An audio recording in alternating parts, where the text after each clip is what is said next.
La bonne info, c'est à la bonne heure sur GTV. Bonsoir à toutes et à tous. Merci de suivre l'actualité de ce mercredi 18 décembre 2024, dont voici les titres.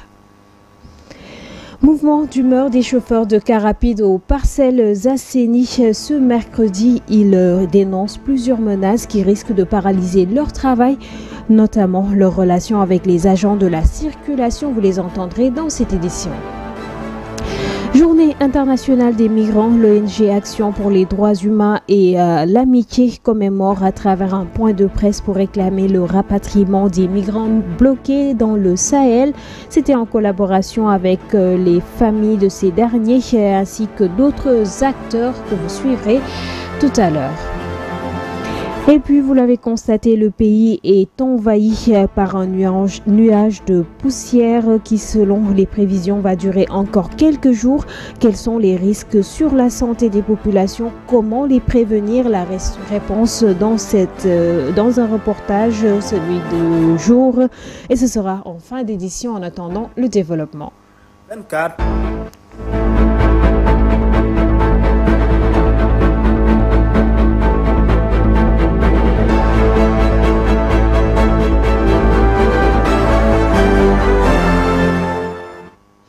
Grogne des chauffeurs de car rapide des Parcelles Assainies ce mercredi matin. Les conducteurs de transport en commun dénoncent des conditions de travail jugées inacceptables. Ils se plaignent également de ce qu'ils appellent un acharnement de la part des agents de la circulation. Ces chauffeurs menacent de paralyser le transport. Suivons-les dans ce reportage signé Idrissa Fall et Sévignan. De Dior au rond-point 26 des Parcelles Assainies, une vingtaine de cars rapides stationnés, chauffeurs et apprentis se retrouvent tous au rond-point Djamalai pour crier le ras-le-bol.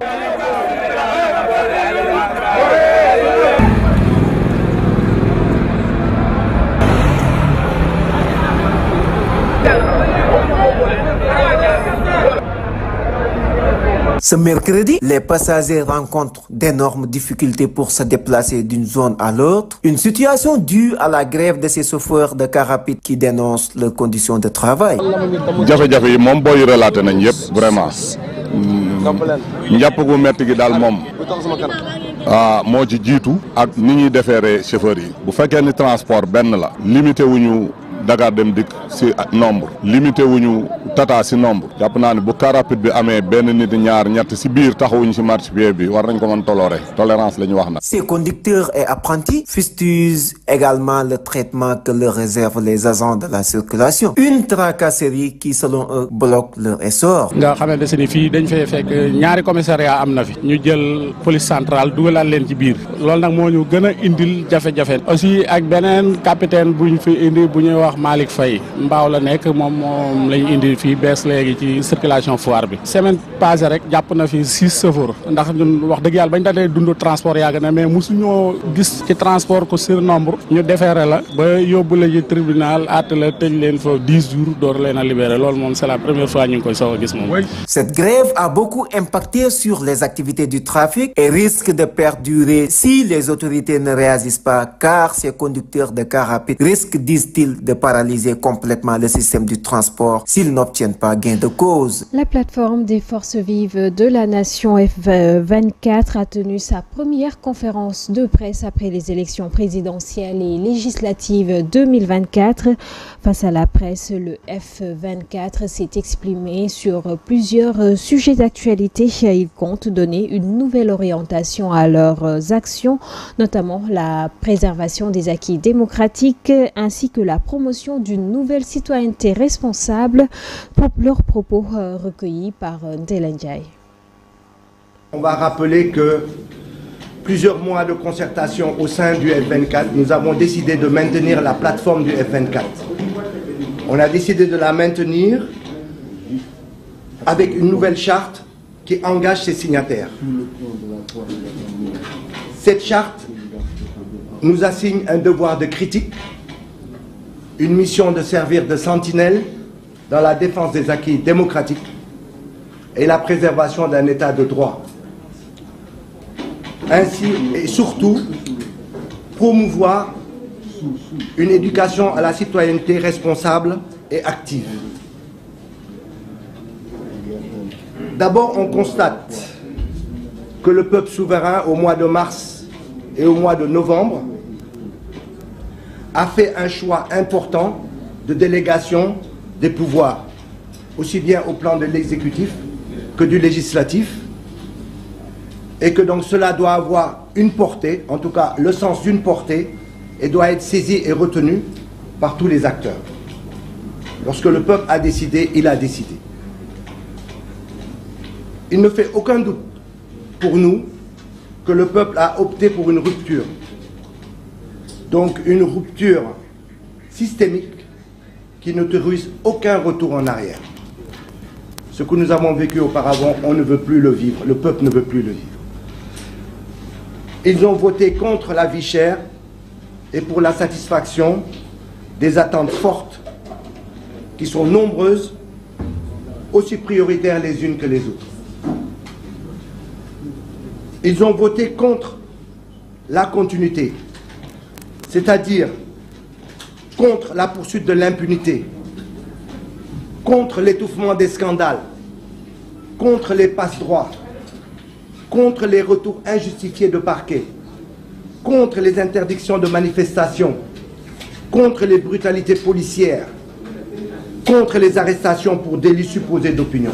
L'ONG Action pour les droits humains et l'amitié, en collaboration avec des activistes, des organisations de la société civile et les familles des migrants bloqués, ont organisé une conférence de presse ce 18 décembre, journée mondiale des migrants, au menu plutôt de leurs préoccupations, le rapatriement des migrants bloqués au Niger et à Agadez, ainsi que l'audit du fonds destiné aux migrants, entre autres.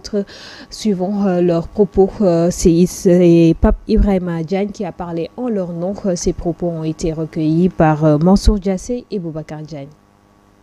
Des Sénégalais expulsés d'Algérie et de Tunisie se retrouvent bloqués dans les camps de l'Organisation internationale de la migration au Niger, dans des conditions extrêmement difficiles, privés d'accès aux soins, d'accès à l'eau potable et une alimentation inadéquate.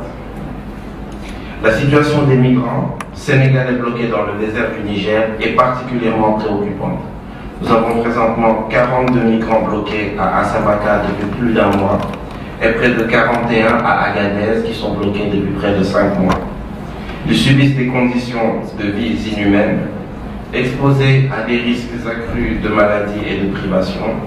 Des membres de leurs familles et proches témoigneront pour partager la souffrance de ces derniers et rappeler l'urgence d'une intervention immédiate.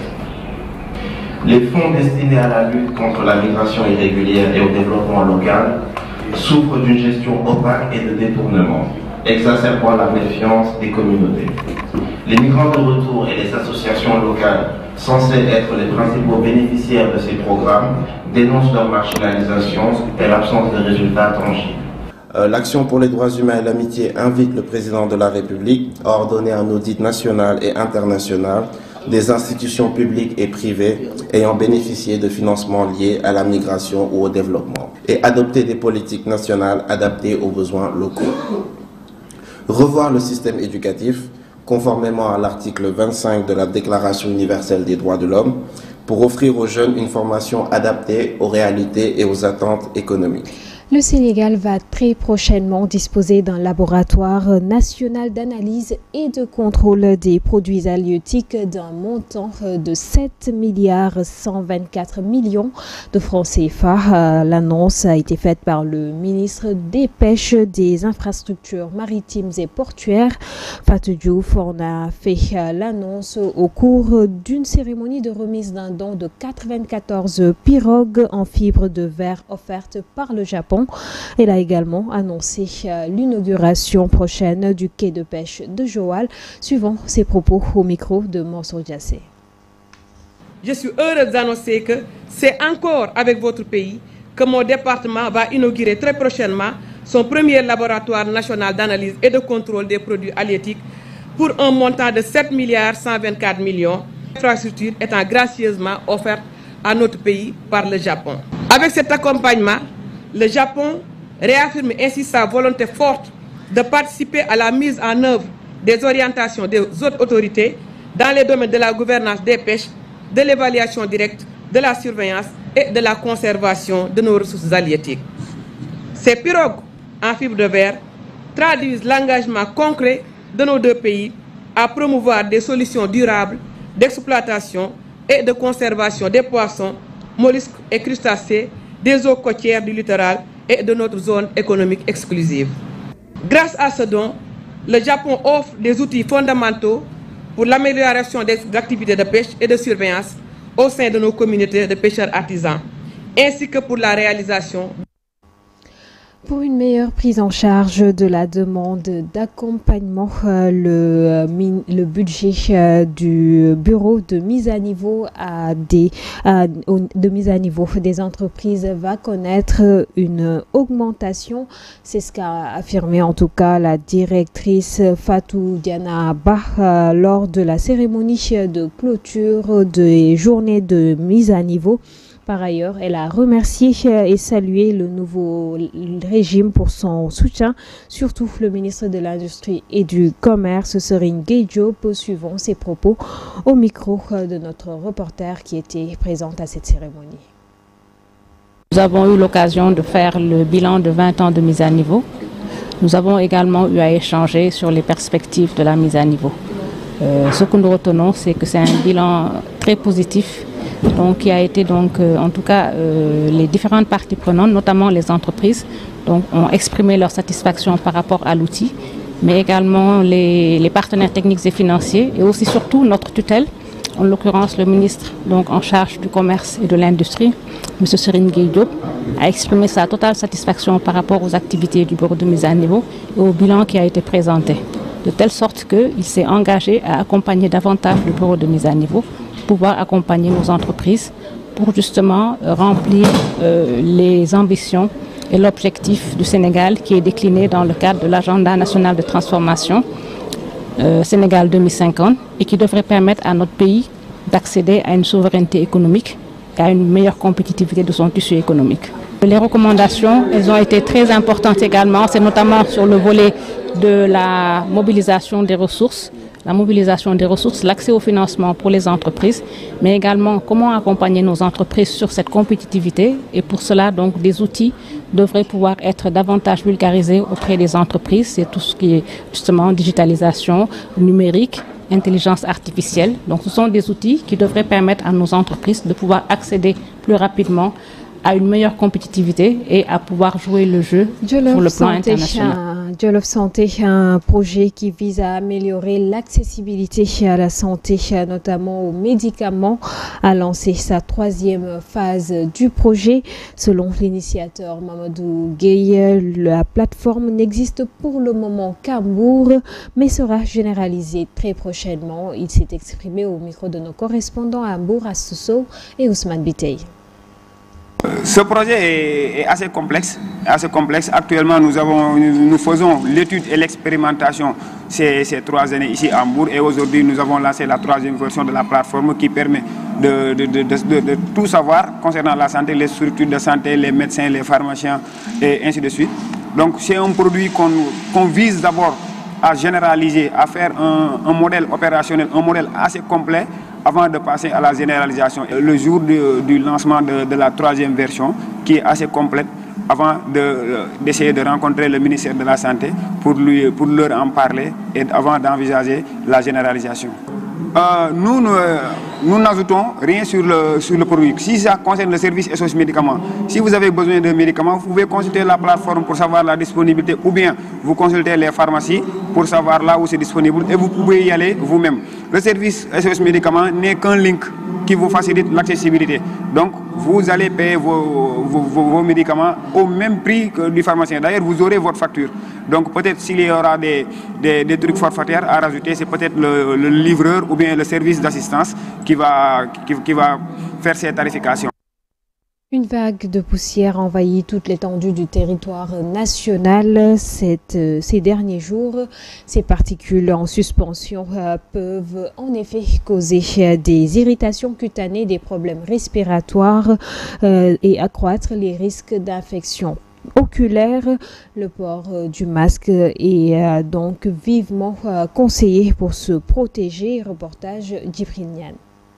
Épisode poussiéreux, néfaste à venir selon les prévisions de la météo. La qualité de l'air va encore plus s'aggraver et risque d'atteindre les stades d'extrêmement mauvaise. À partir de ce mercredi 18 décembre 2024, va rester très mauvaise le jeudi 19 décembre. Et s'empire encore le vendredi 20 décembre 2024. Une situation déjà visible. Ce changement du climat, je l'ai bien remarqué depuis quelques jours. Et cette vent poussiéreux, ce n'est pas véritablement bon pour des gens qui ont des problèmes de respiration ou bien une maladie de asthme. Ce changement climatique devient véritablement une réalité maintenant. On ne peut pas le nier. Pour se protéger contre la poussière, le port de masque est plus que jamais indispensable. Pour se protéger et puis se protéger, c'est pas même pour le changement climatique, mais pour se protéger. Moi, j'ai toujours eu des problèmes de respiration. Soit il m'arrive d'être enrhumé, ou bien véritablement je n'arrive pas à respirer. Mais quand j'ai commencé à porter le masque, maintenant, alhamdulillah, ça va.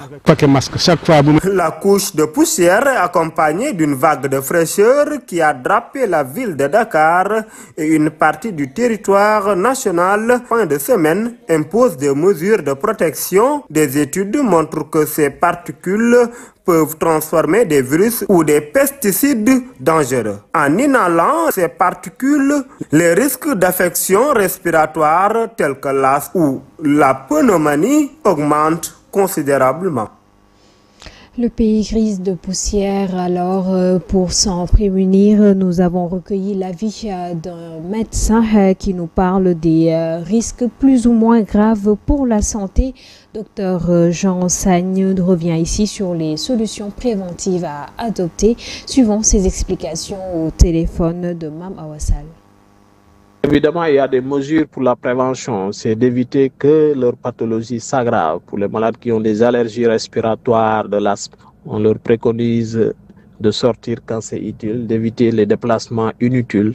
Et quand ils doivent sortir, ils peuvent utiliser des masques simples qui permettent de diminuer l'inhalation de ces particules poussiéreuses. C'est les malades qui ont des pathologies chroniques avec un traitement bien défini, de bien respecter leur traitement et de consulter à temps quand ils constatent qu'ils ont une aggravation de la pathologie, de consulter à temps pour qu'on leur prenne en charge précocement pour éviter une aggravation très sévère de leur maladie. On leur préconise de sortir quand c'est utile, d'éviter les déplacements inutiles. Merci, docteur Jean Sagne. C'est ce qui met un terme à cette édition. Merci de l'avoir suivi. Excellente suite de programmes en compagnie de GTV. Bonsoir et à demain.